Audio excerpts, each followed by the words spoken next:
नमस्कार दोस्तों। आज मैं आपके साथ डिस्कस करना चाहता हूँ कोऑपरेटिव के सिद्धांत और मूल्य के बारे में। जैसे आप सब जानते हैं, बटरफ्लाइज में आप विभिन्न कोऑपरेटिव्स के मेंबर्स हैं, जैसे educational cooperative, CDK, CHSC, library cooperative and media cooperative. तो आज हम जानने की कोशिश करेंगे कोऑपरेटिव होता क्या है, कोऑपरेटिव में मेंबर बनने से फ़ायदा क्या होता है, कोऑपरेटिव क्यों महत्वपूर्ण है। आइए और आगे देखिए कोऑपरेटिव में क्या क्या ऐसा चीज़ है जो आप सबके लिए और हम सबके लिए लाभदायक है। कोऑपरेटिव क्या है? ये शब्द कोऑपरेटिव का मतलब क्या होता है? कोऑपरेटिव एक लोगों के ऐसी समूह है जो अपने मर्जी से एक साथ आते हैं। और एक साथ क्यों आते हैं? क्योंकि उनके कुछ आम आर्थिक, सामाजिक या सांस्कृतिक ज़रूरतों को पूरे करने के लिए वो एक साथ आते हैं। और लोग एक साथ क्यों आते हैं, एक एसोसिएशन क्यों बनाते हैं? वो एक साथ इसीलिए आते हैं, अगर एक आदमी अकेला कुछ कोशिश करेंगे उनसे या उस कोशिश से उसको ज़्यादा फ़ायदा नहीं होता है। इसलिए लोग एक साथ आते हैं और उनको लगता है कि अगर एक साथ मिलकर कुछ करेंगे उससे ज़्यादा फ़ायदा होगा। एक एग्ज़ाम्पल अगर बोलूँगा तो एक किसान जिनके पास बहुत कम ज़मीन है और उनके जो ज़मीन की फल होता है वो भी बहुत कम है, तो इस वजह से वो जब बेचने जाते हैं उसको ज़्यादा पैसा नहीं मिलते हैं। लेकिन ऐसे बहुत सारे लोग एक साथ आके एक निर्णय लेते हैं, हम बहुत अच्छा फल प्रोड्यूस करेंगे और हम अच्छी जगह पे बेचेंगे तो उनको अच्छी कमाई मिल जाता है। इस तरीके से अगर हम अपने सीडीके और सीएचसी के तरह देखेंगे तो इसमें भी हम अपने बहुत सारे ज़रूरतों को पूरा करते हैं।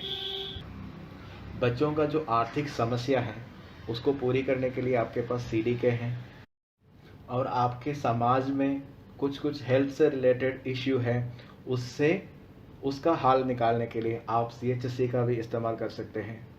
जैसे आप लोग कलेक्टिव एक्शन लेते हैं या फिर आप लोगों को एजुकेट करते हैं, तो इसका नतीजा क्या होता है? इसका नतीजा ये होता है लोगों के अंदर जागरूकता बढ़ जाता है और उनके कुछ प्रॉब्लम्स का हल निकल जाता है। अभी आपको समझ में आया होगा कोऑपरेटिव क्या होता है और कोऑपरेटिव क्यों बनते हैं। अभी हम देखते हैं कोऑपरेटिव के पीछे का सिद्धांत क्या है। सबसे पहला सिद्धांत यह है स्वैच्छिक और खुली सदस्यता। इसका मतलब है कि उसकी मेंबर कोई भी बन सकता है। हम सीडीके का अगर एग्जाम्पल लेंगे तो 8 साल से ऊपर कोई भी बच्चा है, चाहे लड़का हो, लड़की हो, अमीर हो, गरीब हो, वो इस प्रोग्राम की सदस्य बन सकता है। और कुछ नियम ज़रूर होता है, इस नियम के अनुसार कोई भी इस प्रोग्राम की सदस्य बन सकता है। दूसरा यह है सदस्य लोकतांत्रिक तरीके से नियंत्रण करते हैं। किसका नियंत्रण करते हैं? कोऑपरेटिव का नियंत्रण करते हैं। अभी बच्चों का कोऑपरेटिव है, चाहे सीएचएससी हो या सीडीके हो, आप ही लोग इसका नियम बनाते हैं, इसका लीडर्स को चुनते हैं और इसको चलाते हैं। तीसरा ये है सदस्यों की आर्थिक भागीदारी। हम एग्जाम्पल लेते हैं सीडीके से ही। जो सदस्य उनसे जितना हो सकता है उसके हिसाब से वो कंट्रीब्यूट करते हैं। अगर एक बच्चे के पास जमा करने के लिए 5 रुपये हैं तो वो 5 रुपये जमा कर सकते हैं। अगर किसी के पास 50 रुपये हैं तो वो 50 रुपये भी जमा कर सकते हैं। किसी के ऊपर कोई दबाव नहीं है कि आपको इतना जमा करना ही है। कोई भी कोऑपरेटिव में इस प्रकार की कोई ज़बरदस्ती नहीं है। सदस्य के पास जितना है उसके हिसाब से उनको कंट्रीब्यूट करना है, जमा करना है। अगला है स्वायत्तता और स्वतंत्रता। इसका मतलब ये है कि हर एक कोऑपरेटिव अपने आप में स्वतंत्र है। उनका पूरा अधिकार है अपना नियम बनाने का और कोऑपरेटिव चलाने का तरीका बनाने का। अगर मान लो ये एक किसान के कोऑपरेटिव है और ये किसान प्रोड्यूस करता है प्याज, तो इनका पूरा अधिकार है अपना प्याज का कीमत कीमत रखने का पूरा अधिकार कोऑपरेटिव के ऊपर है। तो इस प्रकार अगर आप सीडीके और सीएचसी के ऊपर भी देखेंगे, ये मेंबर्स का पूरा अधिकार है कि कितना मीटिंग करना है और मीटिंग में क्या डिस्कस करना है, क्या नियम होना है, और ये निर्णय कब लेंगे। महीने में जो मीटिंग होता है उस मीटिंग में सारे मेंबर्स मिलके निर्णय लेते हैं। अगला सिद्धांत है शिक्षा, ट्रेनिंग और जानकारी। कोऑपरेटिव के मेंबर होने के नाते आपको इसके बारे में जानकारी होगा, क्योंकि कोऑपरेटिव के जितने मेंबर्स हैं, सीडीके सीएचएससी के जितने भी मेंबर्स हैं, आप लोगों को ट्रेनिंग मिलते हैं और महीने में एक बार कोई ना कोई आके आपके साथ सेशन लेते हैं। तो ये क्यों ज़रूरी होता है? ये सेशन, ट्रेनिंग और शिक्षा इसलिए देते हैं ताकि आप और बेहतर तरीके से कोऑपरेटिव को चलाएं और कोऑपरेटिव के थ्रू आप बेहतर रिजल्ट लेके आए। तो कोई भी कोऑपरेटिव में उनके मेंबर्स को ट्रेनिंग दिया जाता है। जैसे हम शुरुआत से किसान के कोऑपरेटिव के एग्जाम्पल ले रहे हैं, तो मैं यहाँ भी एक किसान की कोऑपरेटिव का एग्जाम्पल ले लूँगा। अगर किसान की अगर एक कोऑपरेटिव है तो उसके जितने भी सदस्य हैं उसको इसलिए ट्रेनिंग दिया जाएगा ताकि वो बहुत अच्छी तरीके से अपना खेती करें और वो ज़्यादा से ज़्यादा प्याज हो या जो भी वो खेती करता है वो ज़्यादा से ज़्यादा लेके आए और अच्छे क्वालिटी में लेके आए। इस प्रकार से आपका कोऑपरेटिव जो है वो सीडीके, सीएचएससी और भी कोऑपरेटिव्स हैं, लेकिन मैं इस प्रेजेंटेशन में ज़्यादातर सीडीके और सीएचएससी के बारे में बात करना चाहता हूँ। तो आप ज़्यादा बेहतर तरीके से इसका मेंबर बने रहें, इसलिए शिक्षा, ट्रेनिंग और जानकारी दिया जाता है। और कोऑपरेटिव, अलग अलग कोऑपरेटिव के बीच में सहयोग हो सकता है। इसका मैं एक बहुत अच्छा एग्जाम्पल दे दूंगा।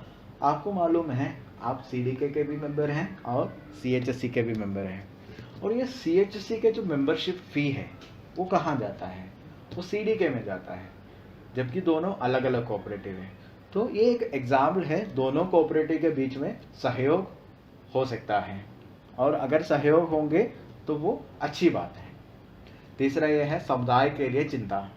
हमारे कोऑपरेटिव में जितना भी मेंबर्स है वो सारे के सारे अपने समुदाय के बारे में, मोहल्ले के बारे में, अपने कम्युनिटी के बारे में भी सोचते हैं।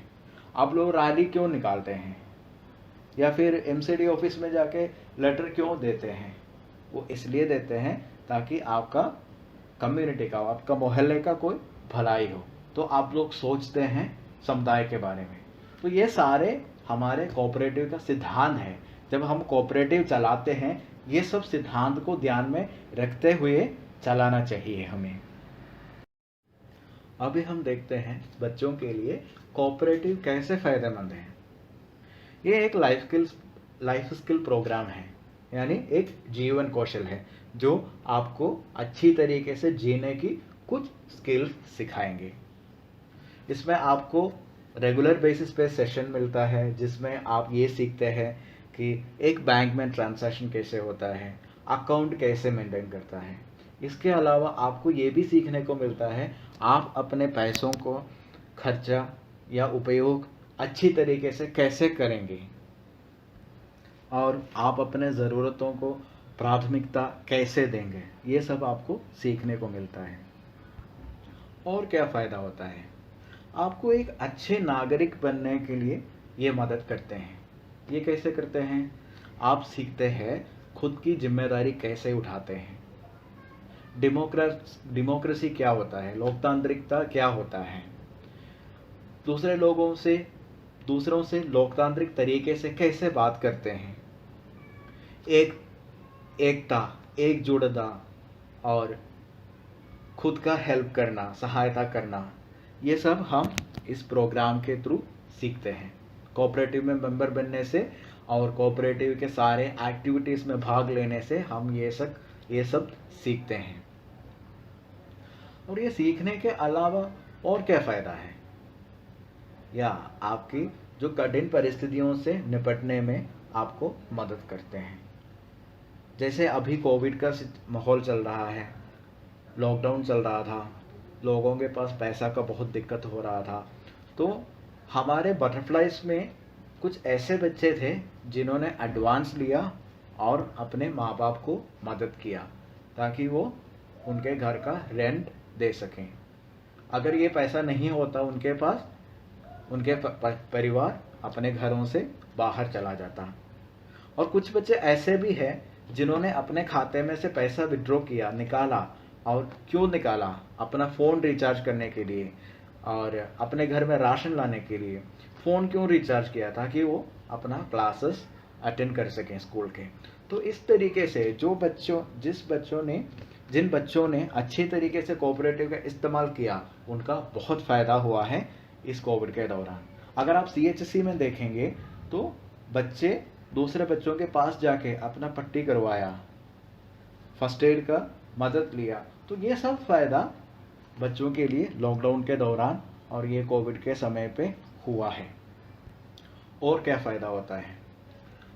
आपके पास ये मौका है, आपके मोहल्ले में लोग ऐसे होंगे जिनके पास जानकारी कम है, चाहे पैसा के मामला हो, चाहे हेल्थ से रिलेटेड मामला हो, उनके पास जानकारी कम है। लेकिन आपके पास ये मौका है, आप उनको सिखाएं और इस दौरान आपका भी स्किल्स इम्प्रूव हो जाता है, आप एक अच्छा लीडर बन जाता है। तो ये सब करने का मौका आपको मिलता है कोऑपरेटिव में मेंबर बनने से। तो ये बच्चों के लिए बहुत फ़ायदेमंद चीज़ है कोऑपरेटिव। मैं उम्मीद करता हूँ आपको थोड़ा बहुत समझ में आ गया होगा कोऑपरेटिव्स क्या है और एक कोऑपरेटिव का क्या क्या सिद्धांत है और कोऑपरेटिव से आपको क्या फ़ायदा है और आपको क्या क्या सीखने को मिलते हैं। आखिर में आप सब लोगों से ये कहना चाहता हूँ कि जो भी कोऑपरेटिव्स है बटरफ्लाइज में, ये आपका प्रोग्राम है, आपको चलाना है और आप इसका एक जिम्मेदार मेंबर बने रहिए और जितने भी एक्टिविटीज़ होते हैं उसमें भाग लीजिए। इतने देर ये सेशन सुनने के लिए आप सबको मेरा धन्यवाद और मैं आग्रह करता हूँ कि आप अपना ख्याल रखिए और सुरक्षित रहिए। आप लोगों से मेरा एक और रिक्वेस्ट है, आप ये सेशन सुनने के बाद आपको कैसा लगा, आपको क्या सीखने को मिला, आप प्लीज़ आपका बटरफ्लाइज का जो व्हाट्सएप ग्रुप है उसमें एक बार लिख दीजिए। Thank you so much.